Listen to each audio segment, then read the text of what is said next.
This video is over key properties of quadratics. So we're going to look at vertexes, zeros, axis of symmetry, and then domain and range. So looking at this first graph here, the vertex is always the highest or lowest point of the graph. It's where you see that turning point. So for here, we have a vertex right at this point. And when we write the coordinate for that, you look at the x value and the y value. So the vertex here is 2, 9. The zeros would be the x-intercepts. So when we look at the zeros here, there's a 0 here at the x-axis when x is -1 and when x is +5.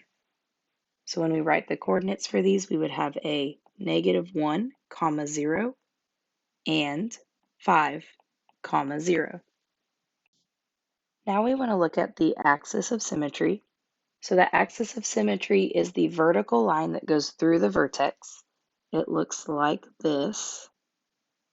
And when we write out the axis of symmetry, it is always an x equals equation. And x is always equal to what that x value of your vertex is, because that's the value of x our line goes through. So the axis of symmetry for this graph is x equals 2. Now we can look at domain and range. So the domain of this graph here is going to be all real numbers. And we can just write a capital R for that. The reason we say that is because there are no endpoints, nothing stopping this graph from going to every single x value possible. So when there are no endpoints on a graph, and this is not an actual real life scenario, your domain will be all real numbers. The range here is where we start looking at the vertex of our graph. So at the vertex, we look at the y value, which we know is 9. And our y values on this quadratic function are everything below 9, since our graph is pointing down.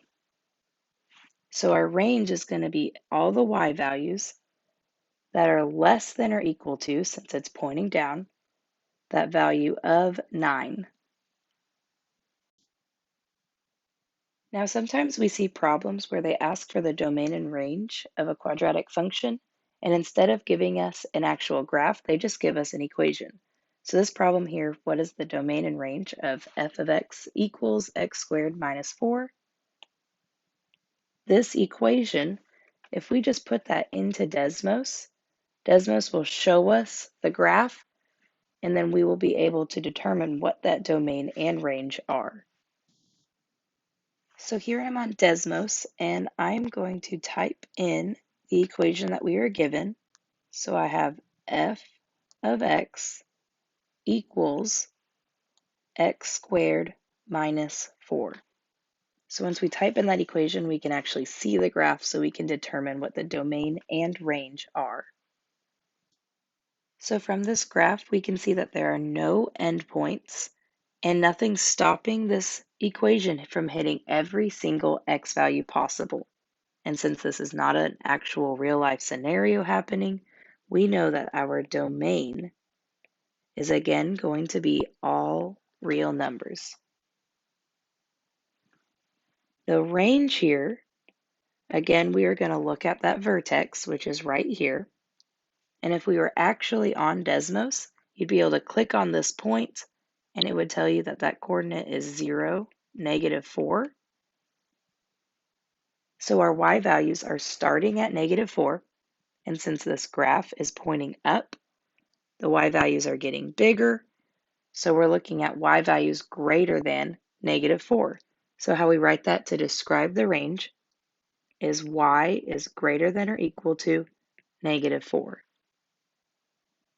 Now, since this graph here, or this equation, is named f of x, sometimes we'll see that this range is actually also written as f of x is greater than or equal to -4.